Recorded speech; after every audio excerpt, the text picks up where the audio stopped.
ليك في الشقاوه؟ ما تيجي نلعبوا جوله انا وانت كده، بس ولا على ارضك ولا على ارضي. بص هي بصراحه مش على كوكب الارض كله، لا مريخ ايه ما تعمليش فيها عنبه. بص وانت رايح على كوكب نبتون بتعدي الاول اورانوس وبعد كده نبتون، انت فاهم؟ وبعد كده اطراف المجموعه الشمسيه مع حزام كايبر زي ما انت فاهم. هنلاقي الكوكب الجميل ده كوكب بلوتو.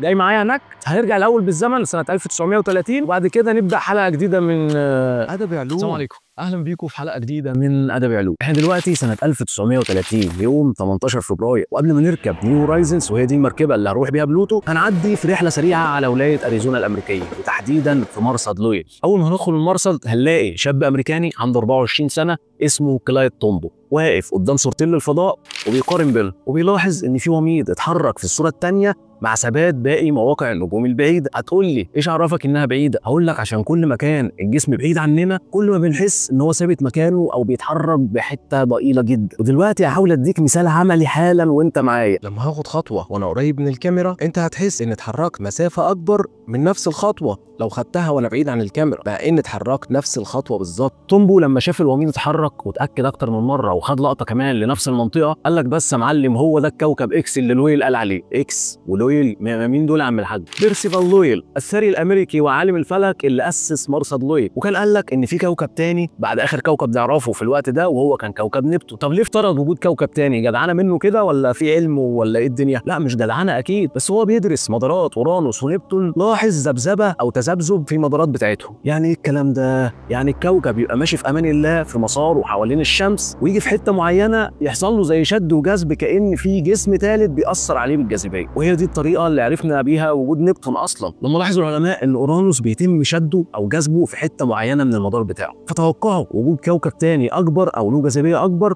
بيأثر على اورانوس في الحته دي وبيشده عن مساره. وفعلا لقينا كوكب نبتون سنه 1846، وكمان لقيناه فين؟ في حته قريبه جدا من اللي العلماء حددوه نظريا. المهم بيفضل لويل يدور على الكوكب التاسع وبيسميه الكوكب اكس، ويحدد كمان مكانه نظريا وبينشر نتائج البحث ده سنه 1903، ولكن للاسف بيموت قبل ما بيكمل بحث او قبل ما يلاقي الكوكب سنه 1916. وبعدها بحوالي 13 سنه بيكمل رحله البحث عن الكوكب التاسع او الكوكب اكس كلايد تومبو، شاب صغنن في العشرينات وكان لسه متعين جديد في مرصد لويل. وفي يوم 23 يناير بياخد صوره للسماء للمكان اللي كان حدده لويل، وبعدها ب6 ايام تحديدا يوم 29 يناير بياخد صوره ثانيه لنفس المكان وبيقارن بينهم بجهاز مقارن الوميض، وده جهاز بيعرض الصور بالتبديل بسرعه وبيخلينا نشوف اي جسم اتحرك في الفتره اللي بين الصورتين. وبنلاحظ هنا ان في نقطه وميض فعلا اتحركت من المكان ده للمكان ده، وهي دي يا معلم الكوكب اكس. وفي يوم عيد ميلاد لويل صاحب المرصد اللي احنا قلنا عليه واللي هو يوم 13 مارس يتم الاعلان عن الكوكب التاسع في مجموعتنا الشمسيه. وفي يوم من الايام بيكون جده مدان قاعد بيفطر مع اسرته وبيقرا لهم خبر اكتشاف الكوكب التاسع في الجرايد، فحفيدته فينيتيا بورني اللي عندها 11 سنه في الوقت ده تقترح عليه اسم بلوتو للكوكب الجديد على اسم اله العالم السفلي الروماني. والعلماء في مرصد لويل بيعتمدوا الاسم، وخصوصا لما بيلاقوا اول حرفين من كلمه بلوتو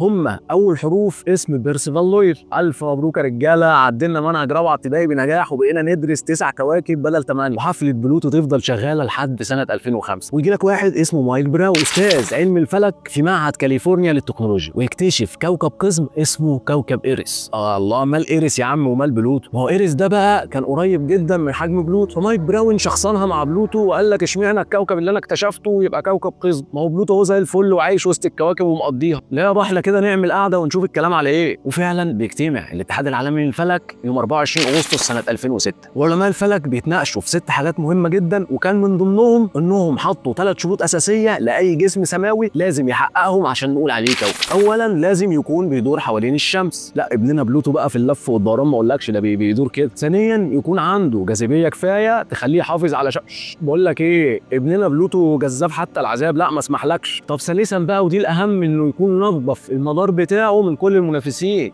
لا بص بصراحه يعني الميه هنا ساقعه تلج، يعني لا تلج حرفيا، فابننا بلوتو مش قد كده في موضوع النظافه ده، هو ما نضفش المدار بتاعه. بلوتو ليه 5 اقمار واكبرهم هو القمر شارون،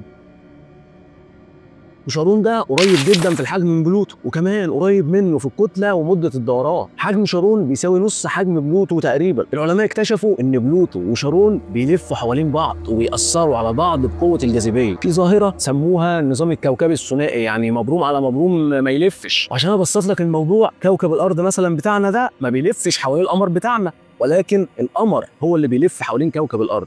اما في حاله بلوتو وشارون فبلوتو بيلف حوالين الشمس وبيلف حوالين نفسه وبيلف كمان حوالين شارون، وشارون بيلف حواليه. ومن اللحظه دي بيعتبر بلوتو مش كوكب معانا في المجموعه الشمسيه. وبيقول مايك براون ان مؤيدين بلوتو هم اللي اطلقوا كلمه الكوكب القزم على امل ان احنا نعترف ببلوتو ككوكب في يوم من الايام. يعني ايه يا صاحبي مفيش رحله لبلوتو ولا ايه بعد ما عشمتني وجهزت الشنطه؟ يا عم اتقل بس، هو الانسان هيهمد؟ احنا هنهمد يعني مش هنروح بلوتو؟ هنروح بلوتو. كلنا عارفين ان يمكن الانسان مش هو اقوى المخلوقات، وكمان في بعض المخلوقات بتنافسنا في الذكاء، بس ما حدش عنده الفضول وحب اكتشاف الحاجات الغامضه زينا. الانسان ما بيعرفش يطير بس عنده الخيال اللي بيخليه يطير من غير جناحات، وبيحب يبعتر في اي حاجه قدامه ويفصصها. وعشان كده صاحبي هنبدا رحله غزو الفضاء في السبعينيات، ويتم ارسال المركبات الفضائيه زي فويجر 1 و2، ويتم طباعه طوابع بريد في امريكا، وعلى كل طابع صوره الكوكب اللي اكتشفناه وجنبه صوره المركبه اللي قدرت توصل له، ما عدا كوكب واحد وهو جارنا البعيد اللي ساكن على الاطراف، كوكب بلوتو. تنزل صورته لوحده بدون اي مركبه تكون وصلت له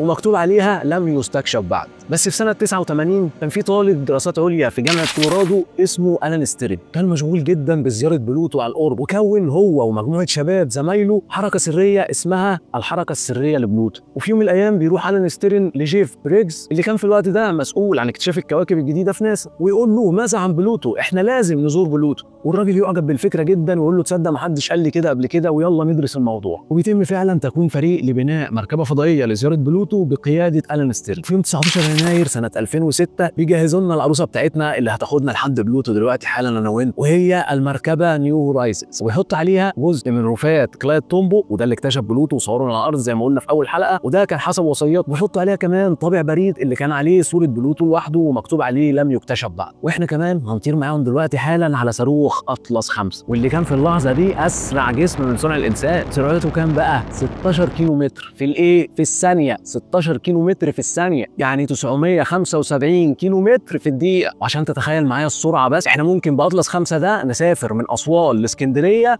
في دقيقه وكام ثانيه. فاربط الحزام كويس عشان بلوتو بعيد عننا بحوالي كده يعني 5 مليار كيلو متر، 5 مليار كيلو متر. واشعه الشمس اللي هي الضوء اللي هي اسرع حاجه في الدنيا وفي الكون كله بتوصل لنا الارض هنا في حوالي 8 دقائق تقريبا، ولكن عشان توصل بلوتو بتاخد 5 ساعات ونص. واحنا في الطريق لبلوتو هنشوف عجائب كتير طبعا في الفضاء، بس ممكن نبقى نعمل لهم رحلات تانية في حلقات تانية. بس لازم تعرف حاجتين مهمين جدا كده واحنا في الطريق. اولا كده العلماء هيخلونا نستغل الجاذبيه بتاعه المشتري واحنا معديين من جنبه، وده هيزود سرعتنا جدا وهيختصر لنا بتاع سنه كامله من الرحله. ثانيا بقى وده الاهم والاغرب هو كوكب اورانوس. لو بصيت كده واحنا ماشيين على اورانوس هتلاقيه ما بيلفش كده زي باقي الكواكب، بالعكس هو بيلف بالعرض حوالين نفسه مش بالطول، بيلف حوالين نفسه بشكل افقي مش بشكل عمودي او اقرب للعمودي والراسي زي باقي الكواكب. ولحد النهارده محدش يقدر يعرف هو ليه بيلف بالشكل ده. احنا دلوقتي سنه 2015 وبنقرب اكتر من بلوتو، وبنشوف دلوقتي من بعيد صوره لبلوتو ولكنها مهزوزه وباهته شويتين. وفي 14 يوليو بنقرب جدا من بلوتو وبنبعت اول صوره واضحه للكوكب. ودلوقتي بس اقدر اقول لك الحمد لله على السلامه، وصلنا لكوكب بلوتو. مبدئيا كده ألان ستيرن بيقول لك نظام بلوتو يحيرنا تماما، وبيقول لك كمان ان فريق المهمه جاب امتياز في ماده الاستكشاف،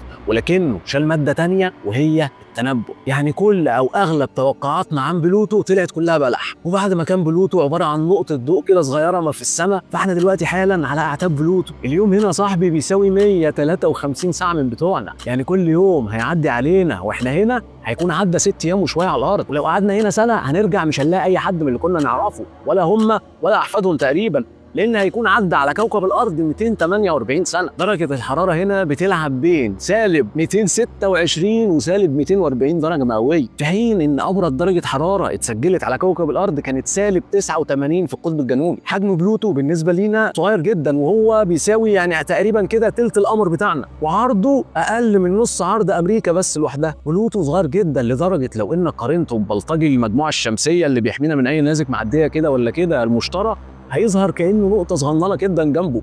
بقول لك ايه، احنا بقينا الظهر ولازم نمشي عشان عمرنا كده بيضيع. بس قبل ما نمشي بص كده النقطه المنوره هناك دي. لا يا عم نجوم في عز الظهر ايه، هي فعلا نجم بس هي الشمس بتاعتنا، بس انت هتشوف الشمس من هنا اصغر 900 مره من لما تشوفها وانت واقف على الارض. بلوتو بيتكون معظمه من النيتروجين المتجمد ونسب من الميثان واول اكسيد الكربون، وفي جبال ضخمه بتتكون من كتل من الجليد المائي، واعلى جبل فيهم بيوصل ل 3 كيلو متر، في حفر ووديان بيوصل عمقها ل 600 كيلو متر. وعرفنا كمان شويه معلومات عن تركيبه الداخلي، زي ان الوشاح بتاعه اغلبه ميه متجمده، ولب الكوكب صخري مش معدني. وما ينفعش ابدا يعني نبقى في بلوتو وما نزورش اشهر المعالم وهو تومبوريجو، وهو القلب الجميل اللي هيظهر قدامك دلوقتي. والغلاف الجوي بتاع بلوتو رقيق جدا وضعيف بسبب قله الغازات، وكمان بيبعد نسبيا عن السطح بسبب قله الجاذبيه اللي بتساوي 6% بس من الجاذبيه بتاعتنا على كوكب الارض. العلماء كلهم متفقين تقريبا ان بلوتو ما عندوش مجال مغناطيسي، لان قلب بلوتو متكون من الصخور، واللي بيعمل مجال مغناطيسي هي الشحنات الالكترونيه للمعادن المنصهره